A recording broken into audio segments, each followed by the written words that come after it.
Do'stlar, va nihoyat mana safarimda 115-kuniga yetib keldik do'stlar. 3-oktyabr juma kuni. Hammalaringning juma ayyomlari muborak bo'lsin. Do'stlar, bilasizlar, kecha afrikalik do'stimiz islom diniga o'tdi. O'z xohishi bilan o'tdi. Menga taklif berdi, "Sen bilan birga borsam bo'ladimi?" deganda qarasam, xristian ekan, to'g'risi. Alloh kimligini tanimas ekan, bilmas ekan.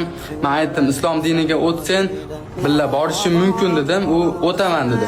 Kechani o'zida xufton namozida ko'pchilikning oldida Allohni tan oldi. Islom diniga o'tdi do'stlar. Va nihoyat endi birga ketsak bo'ladi.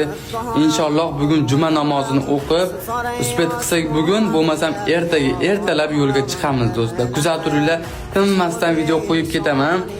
Endi u inglizcha gaplashadi, men tilni bilmayman, sizlar endi yordam berasizlar ozgina inglizchadan. Keyin do'stlar, qaranglar, kecha zo'r voqea bo'ldi. Bir ikkitasi to'xtatib, "Siz TikTokda kuzataman" deydi. Men TikTokim yo'q do'stlar.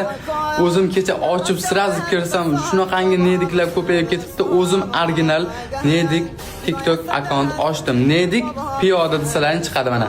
Kechani o'zida 10 mingta bo'lib ketdi do'stlar. Sizlarga kattagan rahmat. Ular meni boshqa fake akkauntlar nomimdan pul ishlayapti. Ishonmanglar, men hech kimdan pul so'ramaganman, bilasizlar.